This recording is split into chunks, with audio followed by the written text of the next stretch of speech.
So this is the larger time frame for Rune. I mean, if we look at this, this is a chart that nearly reached the 100% extension. What level is that? It's a level that we defined based on the length of the A wave, and we compare that with the length of the C wave, right? It's an A, B, C structure.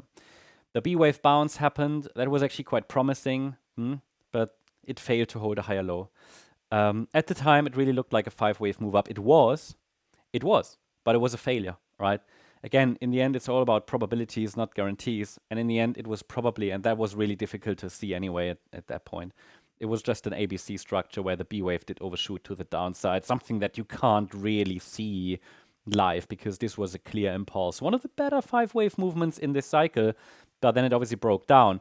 And the problem is that it then failed, and I was looking for another low, right? Because this was just not bullish anymore. It did that actually. It did that. That 10th of October low like led to that crash. Now it has given us that 5th wave. I can't confirm this 5th wave is done. There is no bullish setup for it. We would need a 1-2 setup to the upside, like a 5-wave move at this point. Very uncertain. It's not a bullish chart in my opinion. It can basically try to form a low at any time, but it needs to give us some upside momentum. I mean, at the very least, I would need to see. I mean, let's say a more reliable confirmation that a low is in would be a break above 220. Now we're now at 86 cents, so you see there's a lot of work required. At the very least, I would say for Rune, we need to see a break above that particular candle, the beginning of that candle, where the selling pressure kicked in, started. And this is here, $1.17. We need to get above that level, right?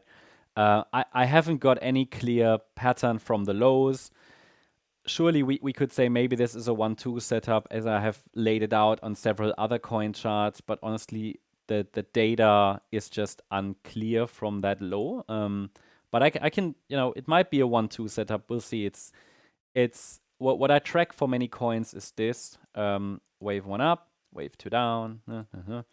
But honestly, until I get these 5 waves that break at least above $1.17, it's impossible to say we've bottomed because it can just be a larger corrective rally, right? Let's get 5 waves up that are large enough for first confirmation. I mean, you can always set a stop below that Friday the 10th low, but it's just speculative at this point. You have a support area to watch, 64 cents and 78.9 cents, but yeah, it's too early to confirm. The very first key level that I'm tracking for many coins and charts is this, basically that you could say the beginning of that sell-off candle, right? And that will also be very relevant here. So I'm not really bullish on this chart. There's just no bullish setup on the shorter time frame, unless you really like to engage with this, but it's just not clear at this point.